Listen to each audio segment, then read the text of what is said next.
باتوں میں سب کی بنیاد کیا ہے؟ قرآن و احادیث۔ اب آج ہم گفتگو کریں گے حضرت امام بخاری علیہ الرحمہ کی حیات کے تعلق سے۔ حضرت امام بخاری رحمۃ اللہ علیہ کی ولادت باسعادت 194 ہجری 13 شوال المکرم جمعہ کے دن عصر کے بعد ہوئی۔ کتنی؟ ان کی ولادت 194 یعنی 194 ہجری جمعہ کا دن تھا، عصر کا وقت تھا۔ اس وقت حضرت امام بخاری علیہ رحمۃ و رضوان اس دار گیتی میں تشریف لائے۔ جب حضرت امام بخاری علیہ رحمۃ و رضوان کی ولادت ہوئی، اس وقت سلاطین عباسی حکومت، سلاطین عباسیہ کی شوکت کا سکہ پوری دنیا میں چل رہا تھا۔ حضرت امام بخاری نام ان کا محمد ہے۔ کیا نام ہے؟ محمد۔ اور ویسے محمد نام کی بڑی فضیلتیں ہیں، پھر سن رکھی ہے۔ حضرت امام النحو حضرت علامہ غلام جیلانی میرٹھی علیہ رحمۃ الرضوان ایک حدیث پاک نقل کرتے ہیں البشیر الکامل، ایک حدیث کا کتاب کا حوالہ دے کر میں نے پڑھا، اس میں حدیث ضعیف ہے۔ یہ محمد نام کی فضیلت کے تعلق سے انہوں نے ایک حدیث نقل کی ہے کہ جب قیامت کا دن ہوگا تو اللہ تبارک و تعالیٰ ارشاد فرمائے گا محمد کھڑے ہو جاؤ یا جنت میں چلے جاؤ۔ تو جتنے محمد ہوں گے، جتنے نام کے، سب کھڑے ہو جائیں گے۔ پھر حکم ہوگا کہ میں نے سب محمد کو تو نہیں کہا، لیکن پھر اللہ تبارک و تعالیٰ اس نام کے صدقے ذیل سارے محمد سے کہیں گے کہ کیا ٹھیک ہے، میں نے آپ لوگوں کی، تم لوگوں کی مغفرت کر دی ہے۔ حدیث ضعیف ہے، لیکن کل میں نے بتایا تھا فضائل اعمال میں ضعیف حدیث بھی کیا ہے؟ مقبول ہے۔ بات سمجھ میں آ رہی ہے؟ خیر، حضرت امام بخاری کا نام محمد بن اسماعیل ہے۔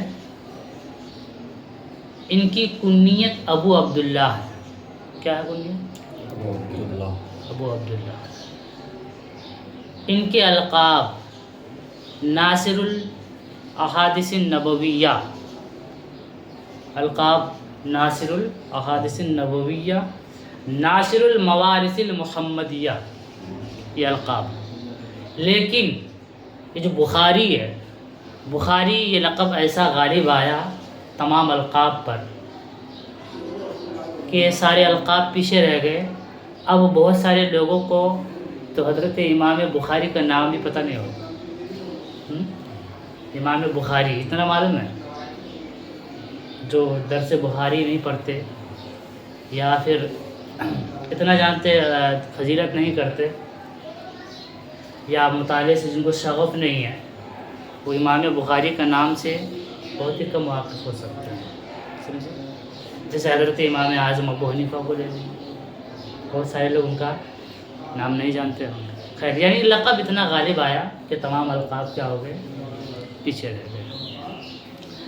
حضرت امام بخاری رحمۃ اللہ علیہ کی جو ہے ان کے والد کے گرامی کا نام اسماعیل ہے، ان کے پردادا کا نام ابراہیم بن مغیرہ۔ یہ حضرت مغیرہ کے والد کا نام ہے بردزبا۔ یہ جو بردزبا ہے، اس کا معنی ہوتا ہے کاشتکار، کھیتی باڑی کا کام کرتے ہیں۔ لیکن یہ حالت اسلام پر نہیں تھی، یہ مجوسی تھے۔ مجوسی تو جانتے ہوں گے نا آپ، آگ کے پوجا کرنے والوں کو کہتے ہیں، مجوسی تھے۔ حضرت مغیرہ اسلام لے کر آئے، یمان بخاری جعفی کے ہاتھ، کس کے دستے اقدس پر؟ یمان بخاری جعفی۔ حضرت امام بخاری رحمۃ اللہ علیہ کا بچپنا تھا، تبھی ان کے والد گرامی انہیں داغ یتیمی دے گئے، یعنی ان کے والد کا بچپنے ہی میں جب وہ ان کا بچپنا تھا تبھی ان کے والد کا انتقال ہو گیا تھا، تو ان کی پرورش ان کی والدہ ماجدہ نے کی۔ ان کے والد بھی متبحر عالم دین اور ایک بزرگ شخص تھے، حضرت امام بخاری کے والد گرامی۔ حضرت امام بخاری کی پرورش ان کے والدہ نے کی۔ بچپنے میں ان کی بینائی چلی گئی تھی، دونوں آنکھوں کی۔ حضرت امام بخاری رحمۃ اللہ علیہ کی بینائی چلی گئی تھی۔ ان کی والدہ ماجدہ اللہ تعالیٰ کی بارگاہ میں گریہ وزاری کر کے دعا کرتی، کیونکہ شوہر کا انتقال ہو چکا ہے، اللہ کی بارگاہ میں گریہ وزاری کرتی، دعا کرتی، یا اللہ میری بیٹے کی بینائی واپس کر دی۔ لیکن ان کی قسمت کا ستارہ ایک دن چمکتا ہے۔ حضرت ابو الانبیاء حضرت ابراہیم خلیل اللہ علیہ الصلاۃ والتسلیم خواب میں تشریف لاتے ہیں اور فرماتے ہیں کہ اب تم کو گھبرانے کی ضرورت نہیں ہے، کیونکہ تمہاری دعا اللہ تعالیٰ نے قبول فرما لی ہے اور تمہارے بیٹے کی بینائی واپس آ گئی۔ صبح ہوئی جب حضرت امام بخاری بیدار ہوئے، جب سوئے تھے تو نابینا تھے، لیکن جب بیدار ہوئے تو اپنی آنکھوں سے دیکھ رہے تھے۔